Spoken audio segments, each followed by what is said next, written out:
What happens when an Apache warrior discovers a white widow hiding with her baby in the unforgiving desert? Their fates are bound together in ways no one could imagine. Thank you so much for watching and for all your comments. Let me know at the end if you liked the story, and where you're watching from and why you're following this. The merciless Arizona sun beat down on Running Wolf as he tracked the band of renegade Comanche, who had been raiding Apache hunting grounds. His keen eyes scanned the rocky terrain, following barely visible tracks across the sun-baked earth. 3 days of pursuit had led him to this remote canyon, miles from his people's camp. The 26-year-old warrior moved silently, his body tense with anticipation. A faint sound caught his attention, not the movement of his enemies, but something unexpected. A child's cry, quickly muffled. Running Wolf froze, his hand instinctively moving to the knife at his belt. White settlers rarely ventured this deep into the territory, especially not alone. Following the sound, he approached a narrow opening in the canyon wall. The cave entrance was partially obscured by brush, a clumsy attempt at concealment. Running Wolf approached cautiously, years of warfare with both settlers and rival tribes having taught him the value of vigilance.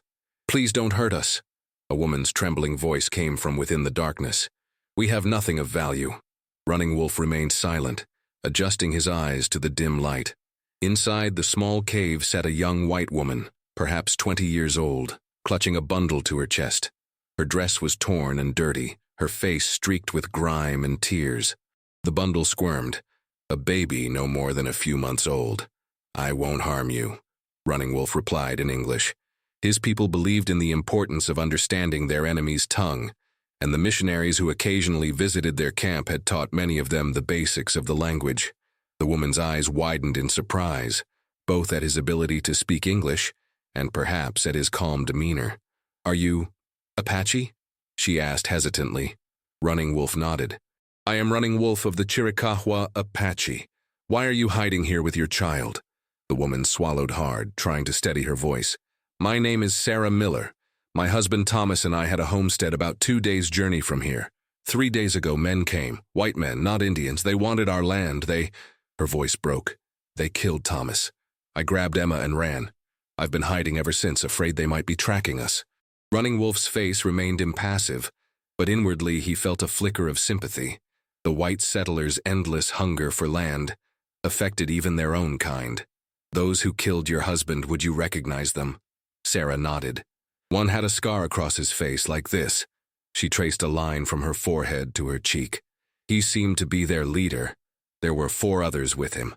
Running Wolf's jaw tightened. He knew of these men, a notorious gang that preyed on isolated homesteads, killing both settlers and natives alike. They respected no boundaries, no laws. "You cannot stay here," he said finally. "The cave offers little protection, and you have no water, no food for your child."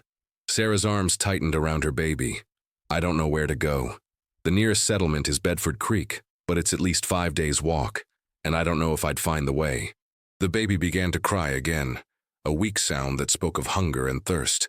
Running Wolf studied the woman and child. Apache tradition held sacred the protection of children, even those of enemies, and this woman had done his people no harm. "I know of Bedford Creek," Running Wolf said after a long moment of deliberation. "I will guide you there." Sarah stared at him in disbelief. "Why would you help us?" Running Wolf looked at the infant, whose cries had subsided to whimpers. "My people believe all children are sacred, regardless of their birth, and those men who killed your husband have also killed many Apache. We share a common enemy."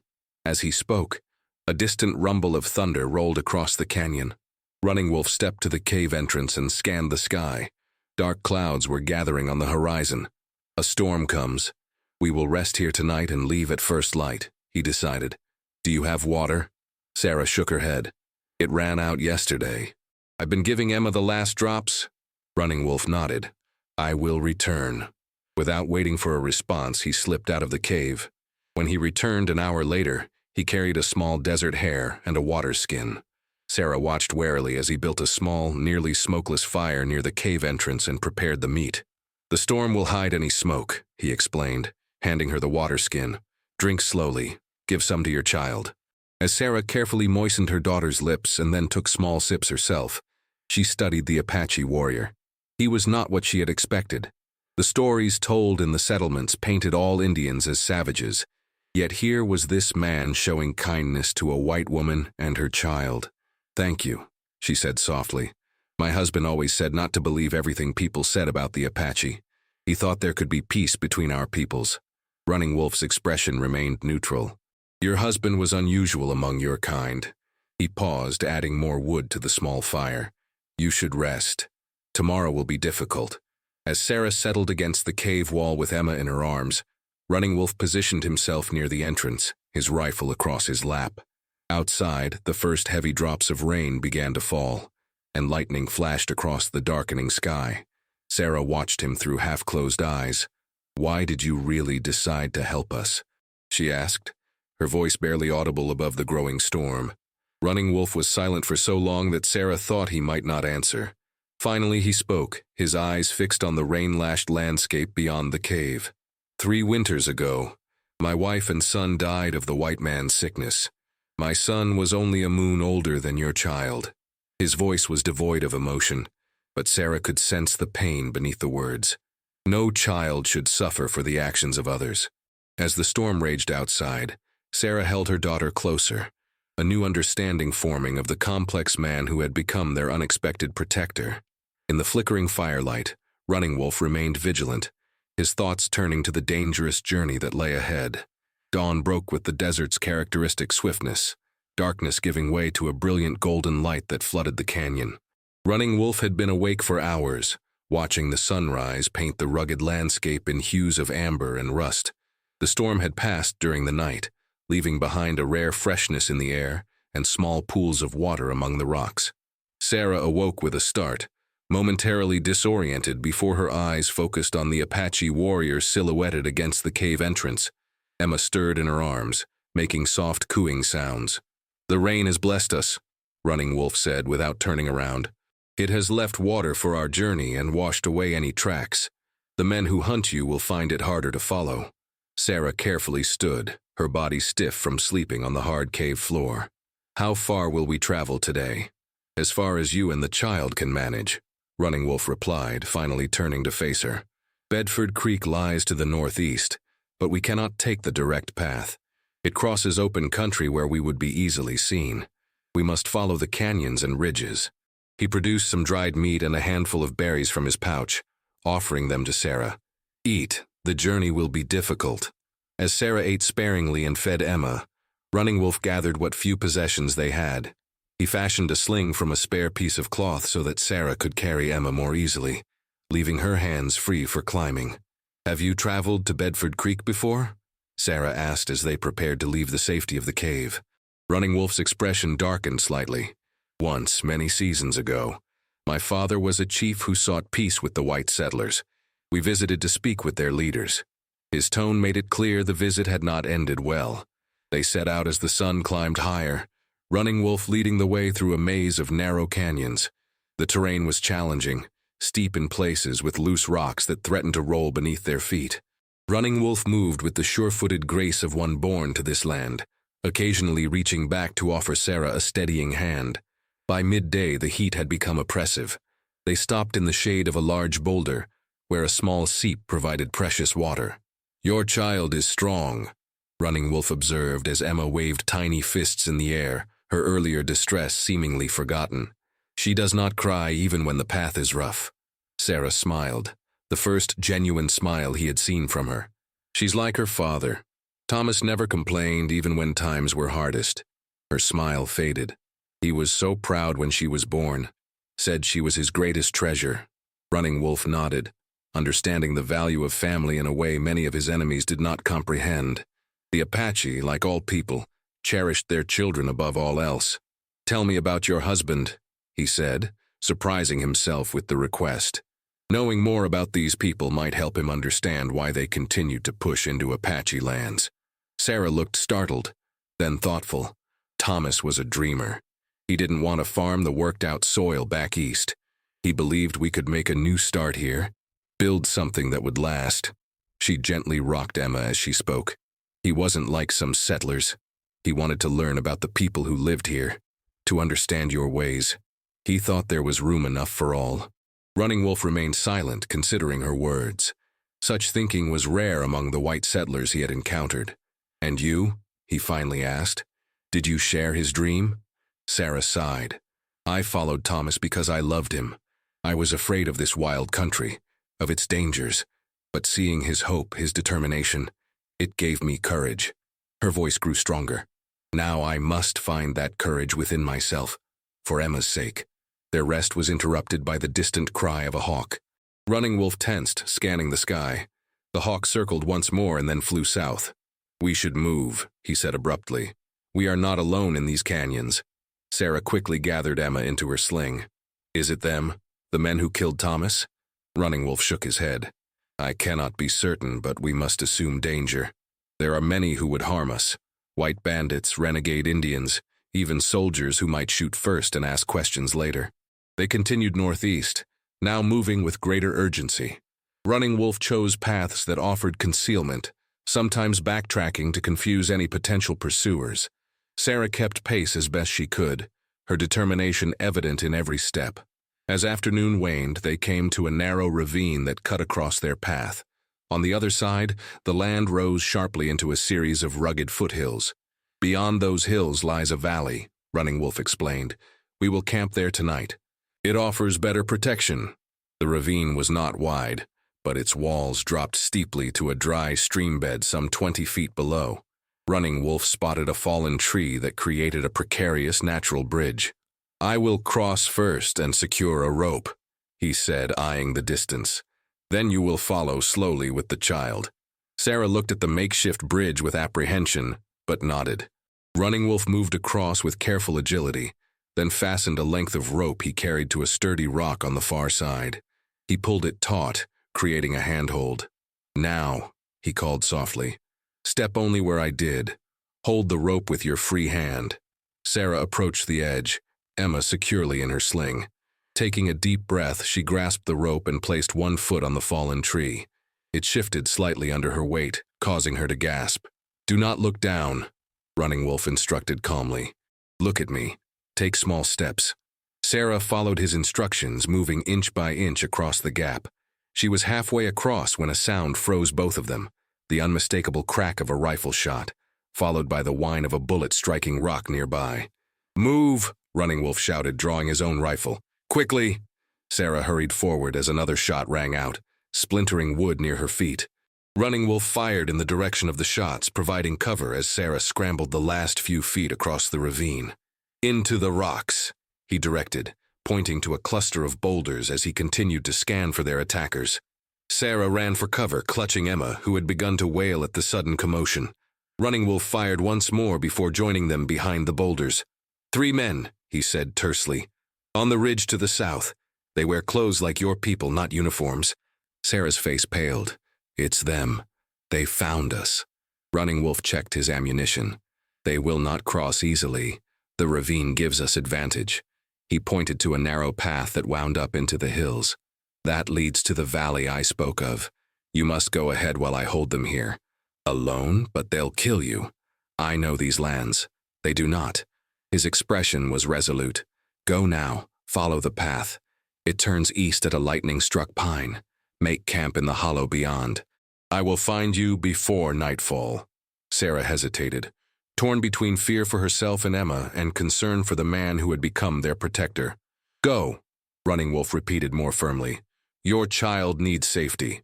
With a last, uncertain look, Sarah adjusted Emma in her sling and hurried toward the path. Behind her, Running Wolf positioned himself among the rocks, rifle ready, preparing to defend their escape from men whose greed had already cost Sarah everything she held dear, everything except the precious child she carried. Shadows lengthened across the valley as Sarah paced anxiously beside the small fire she'd managed to build. Emma slept peacefully in a makeshift bed of soft pine boughs, exhausted from the day's journey. The hollow Running Wolf had described offered good protection, a natural depression surrounded by dense juniper and pine, with a clear view of the approach from the west. Sarah checked the position of the sun for the 100th time. It was sinking rapidly toward the horizon, painting the sky in brilliant oranges and reds, yet there was no sign of Running Wolf. The sound of gunfire had ceased hours ago, leaving an ominous silence that gnawed at her nerves. Had he fallen to the bandits? Was she now truly alone in this wilderness with her infant daughter? The thought sent a wave of panic through her that she struggled to suppress. If Running Wolf didn't return, she would need all her strength and wits to reach Bedford Creek. A soft rustling in the undergrowth sent her heart racing. Sarah reached for the small knife Running Wolf had given her that morning, holding it with trembling hands as she positioned herself between the sound and Emma. "It is only me," came Running Wolf's voice as he emerged from the trees, moving with a slight limp. Relief flooded through Sarah at the sight of him, though it quickly turned to concern as she noticed the dark stain on his buckskin leggings. "You're hurt," she said, rushing forward to help him to a seat beside the fire. Running Wolf shook his head dismissively. "A bullet grazed my leg. It is nothing." Despite his protests, Sarah insisted on examining the wound, a deep furrow along his right thigh. Using strips torn from her petticoat and water from Running Wolf's canteen, she cleaned and bound the injury as best she could. "What happened with the men?" she asked as she worked. Running Wolf's face was grim. "I killed one. The others retreated, but will find another way across the ravine by morning. They are persistent." "Why?" Sarah whispered. "Why not just let us go? They already have our land." "Men like that are never satisfied," Running Wolf replied. "Perhaps they fear you can identify them. Perhaps they simply enjoy the hunt." He winced slightly as Sarah tightened the bandage. "You have done this before." It wasn't a question, but Sarah nodded anyway. "On the frontier, women learn to tend wounds. Thomas called me his little doctor." Her voice caught on her husband's name. "He would be grateful to you for protecting us." Running Wolf was silent for a moment, staring into the small fire. "My people have a saying. The path a warrior walks is not measured by those he defeats, but by those he defends." As night settled fully around them, they shared a meager meal of jerky and wild onions Running Wolf had gathered during his return journey. The temperature dropped rapidly, a reminder of the desert's extremes. "Will we reach Bedford Creek tomorrow?" Sarah asked, pulling her worn shawl tighter around her shoulders. Running Wolf shook his head. 2 days, perhaps 3. The terrain grows more difficult, and we must be cautious. The men will not give up easily. Sarah glanced at Emma, sleeping soundly despite everything. "I never thought I'd find myself grateful to an Apache warrior," she said softly. "The stories they tell in the settlements, and the stories we tell of the white man," Running Wolf replied. "Each side sees the other through eyes clouded by fear and misunderstanding." Sarah studied him in the firelight. "Yet here you are, risking your life for a white woman and her child. Why?" Running Wolf was quiet for so long that Sarah thought he might not answer. Finally, he spoke, his voice low. "When I lost my wife and son, I was filled with hatred for all white people. I blamed them for bringing the sickness that took my family. I joined war parties, fought soldiers, raided settlements." He paused. "But hatred is a fire that consumes the one who carries it. I saw how it changed other warriors, made them no better than the enemies they fought." He prodded the fire with a stick, sending sparks spiraling upward.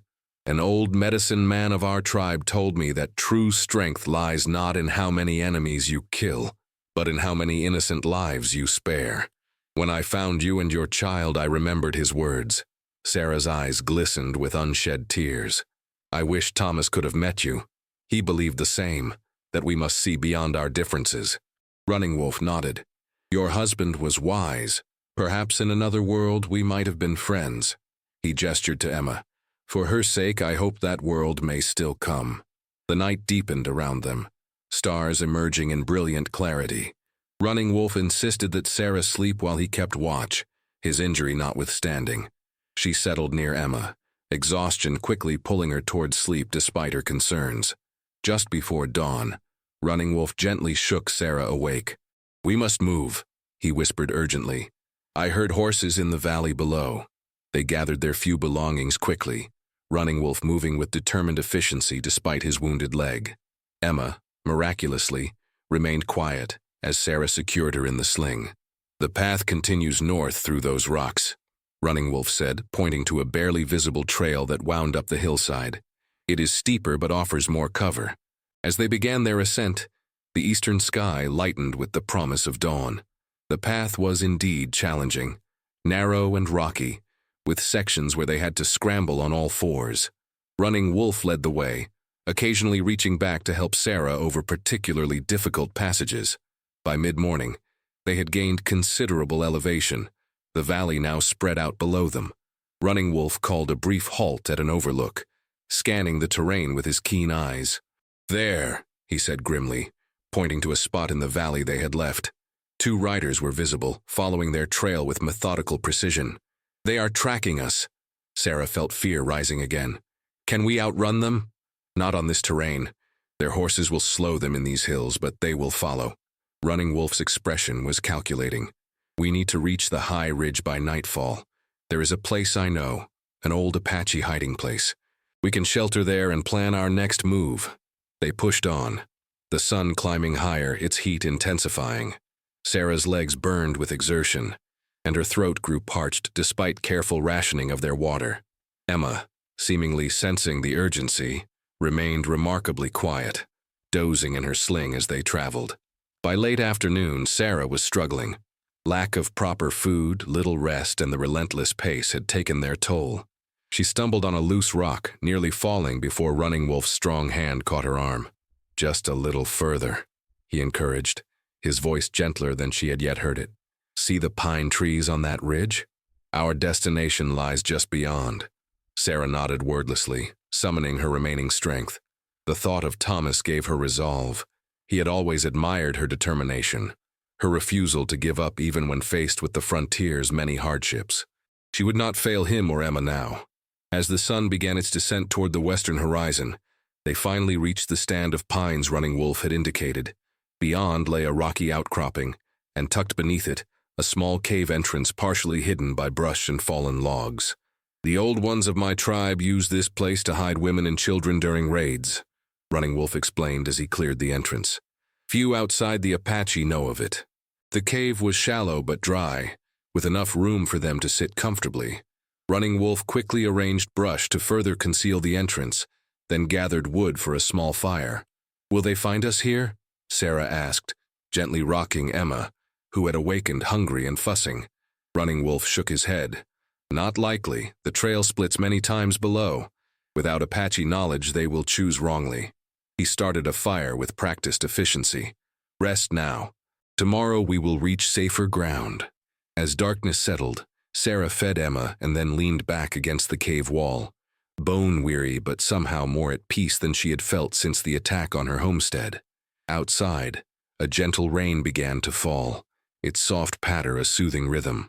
"Running Wolf," she said quietly, "if we reach Bedford Creek safely, what will you do?" He considered the question, his face illuminated by the fire's soft glow. "Return to my people. The reservation is not far from there." "The reservation," Sarah echoed, the word carrying all the weight of what had been done to his people. "Is that truly your home now?" A shadow crossed Running Wolf's features. "It is where my people must live, by the white man's law. It is not the home we knew, but we endure." He added more wood to the fire. "And you? What awaits you in Bedford Creek?" Sarah sighed. "My husband's brother lives there with his family. They will take us in, I think. But beyond that," she looked down at Emma, now sleeping peacefully. "I don't know what kind of life we'll have." Running Wolf studied her for a long moment. "You are stronger than you know, Sarah Miller. You will find your path." Outside, the rain intensified, drumming against the rocks and trees. Inside their small shelter, an unlikely trust had formed between 2 people whose worlds had been set in opposition by forces beyond their control. Morning arrived with a brilliant clarity that only follows rain in the desert. The air smelled of wet earth and pine, a scent that filled Sarah with unexpected optimism as she stepped from the cave. Running Wolf was already awake, scanning the terrain below with focused intensity. "No sign of them," he reported as Sarah joined him, Emma cradled in her arms. "The rain has covered our tracks. We have been granted good fortune." Sarah nodded, grateful for the respite. "How much farther to Bedford Creek?" "We should reach it by sundown if we maintain a steady pace," Running Wolf replied. "The worst of the terrain is behind us now." They broke their fast with the last of their provisions, a handful of dried berries and strips of jerky. Running Wolf's wound was healing well, his limp less pronounced than the previous day. Sarah marveled at his resilience, at the quiet strength that seemed to define him. As they prepared to depart, Sarah found herself reluctant to leave the safety of the cave. Beyond these hills lay Bedford Creek, and a return to the world of white settlers, a world where a man like Running Wolf would be viewed with suspicion at best, hostility at worst. "Something troubles you," Running Wolf observed, noting her hesitation. Sarah sighed, adjusting Emma in her sling. "When we reach Bedford Creek, people will ask how we survived, how we made it through the wilderness. You fear what they will think when you tell them an Apache warrior helped you," Running Wolf stated, understanding immediately. "They won't understand," Sarah confirmed. "They'll only see—" She trailed off, unable to find words that wouldn't give offense. "They will see an enemy," Running Wolf finished for her. "It is the way of things between our peoples now." His expression revealed no bitterness, only acceptance of a reality that neither of them had created. They set out as the sun climbed higher, following a path that gradually descended toward more hospitable terrain. By midday, the rugged hills had given way to rolling grasslands, interspersed with clusters of oak and cottonwood. A creek meandered through the landscape, providing welcome fresh water to replenish their supplies. As they stopped to rest in the shade of a massive cottonwood, Running Wolf pointed to distant shapes on the horizon. "Buffalo," he explained. "Few remain now. When I was a boy, they covered the plains in numbers beyond counting." Sarah watched the distant herd with interest. "Thomas spoke of seeing them once, when he first came west. He said it was like watching the earth itself move." Running Wolf nodded. "Your husband saw truly. My people believe the buffalo are our brothers, given by the Creator to sustain life." A hint of sadness touched his voice.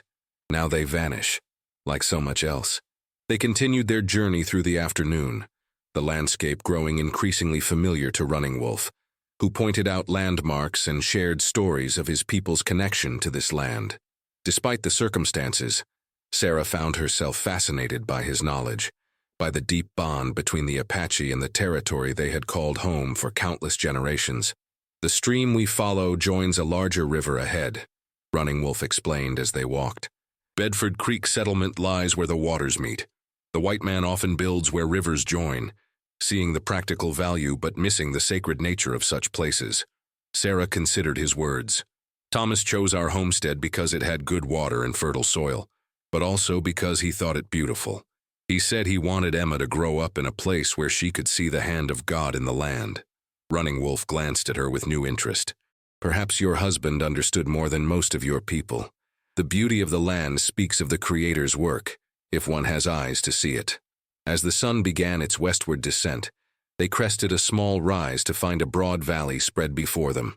In the distance, the glint of water marked the convergence of streams, and beside it, the unmistakable cluster of buildings that comprised Bedford Creek. "We have arrived," Running Wolf said, coming to a halt. "Your journey is nearly complete." Sarah stared at the settlement, emotions conflicting within her. Relief at reaching safety warred with a strange reluctance to part from the man who had become her protector, and, against all odds, her friend. "You cannot come closer," she said, understanding suddenly that their paths must now diverge. "They would not welcome you." Running Wolf nodded. "This is where we part ways. The settlement is less than an hour's walk from here. Follow the stream, and it will lead you directly there." Sarah turned to face him fully, Emma stirring in her sling as if sensing the significance of the moment. "How do I thank you for what you've done? You saved our lives at risk to your own." Running Wolf's normally stoic expression softened slightly. "No thanks are needed. I followed the path that was right. Will I ever see you again?" The question surprised even Sarah as it left her lips. Running Wolf was silent for a moment. "Our worlds seldom cross in peace," he finally replied. "But perhaps someday things may change." He reached into a small pouch at his waist and withdrew something which he held out to Sarah, a small carving of an eagle, no larger than a child's palm, fashioned from dark wood. "For your daughter," he said, as Sarah accepted it with surprise. "Among my people, the eagle represents courage and a clear vision of the path ahead. May she grow to possess both." Sarah felt tears threatening as she closed her fingers around the carving. "I will tell her about you when she's old enough to understand. About the Apache warrior who saved us when he could have walked away." Running Wolf's gaze shifted to Emma, who was now awake and watching him with curious eyes. "Tell her also that there can be friendship between our peoples, if we choose to see beyond our differences." He straightened, assuming once more the dignified bearing of a warrior. "It is time. You should reach the settlement before darkness falls." Sarah nodded, knowing he was right yet still reluctant to say farewell. On impulse, she reached out and touched his arm. "May your path be safe, Running Wolf." He inclined his head in acknowledgement. "And yours, Sarah Miller." With a last look at Emma, Running Wolf turned and began walking away, his figure soon blending with the landscape he knew so well. Sarah watched until he disappeared from view, then squared her shoulders and began the final leg of her journey toward Bedford Creek. The settlement appeared much as Thomas had described it from his previous visits, a collection of wooden buildings arranged along a central street, with smaller homesteads scattered around the periphery. As Sarah approached, a man on horseback spotted her and rode out to meet her, his expression wary until he noted her appearance and the child she carried. "Ma'am, are you all right?" he called, reining in his horse beside her. "I'm Sarah Miller," she replied, her voice hoarse with emotion and exhaustion. "My husband Thomas had a homestead north of here. I'm looking for his brother, William Miller." Recognition dawned on the man's face. "Mrs. Miller, word reached us about a week ago that there'd been trouble at your place. Search parties went out, but found nothing but—" He trailed off, clearly not wanting to speak of what they had found. "How on earth did you make it here with a baby in tow?" Sarah hesitated only briefly. "I had help," she said simply. "A friend showed me the way." The man didn't press for details, instead offering her a ride into town. As they approached the settlement, people emerged from buildings, word of her arrival spreading quickly. Among them was a tall man whose resemblance to Thomas brought fresh tears to Sarah's eyes, William Miller, her brother-in-law. "Sarah," he called, hurrying forward to help her down from the horse. "We feared the worst when we found the homestead. And little Emma, thank God you're both safe." As William embraced her, Sarah found herself surrounded by the townsfolk, their faces showing concern and relief at her survival. Questions came from all sides. What had happened, how she had escaped, how she had managed the journey through Apache territory with an infant. "There's time enough for stories later," William said firmly, noting Sarah's exhaustion. "My wife Mary has a room ready for you and the baby. You're home now, Sarah." Home. The word echoed in Sarah's mind as William led her toward his house. Bedford Creek would be her home now, a place where Emma could grow up safely. Yet as they walked, Sarah found her gaze drawn to the distant hills from which they had come, where Running Wolf was now making his own way home. Later that night, after Emma had been fed and settled in a proper cradle, the first she'd known since their ordeal began, Sarah stood by the window of her new room. The eagle carving sat on the sill, a reminder of the unlikely friendship formed in the wilderness. William had asked again about their journey, and Sarah had told him a version of the truth, that she had been helped by someone who knew the land. She had seen the skepticism in his eyes, the unasked questions, but he had not pressed her further. One day, Sarah thought as she watched the moon rise over the distant hills, she would tell Emma the full story, of how an Apache warrior had found a white widow hiding her baby in a cave, and had done the unthinkable. Not by harming them, as the stories might have led one to expect, but by showing compassion when it would have been easier to walk away. And perhaps in the telling of that story, one small step would be taken toward the world that both Running Wolf and Thomas had envisioned, a world where people might see beyond their differences to recognize the humanity they shared. Sarah touched the eagle carving gently. "Courage and a clear vision," she whispered, making a silent promise to both the father her daughter had lost and the warrior who had ensured she would have a future. Emma would grow up knowing that people were more than the labels placed upon them, that friendship could be found in the most unexpected places, and that true strength lay not in hatred, but in compassion. Outside, the stars shone brilliantly over Bedford Creek, the same stars that watched over Apache lands, connecting all people under their eternal light.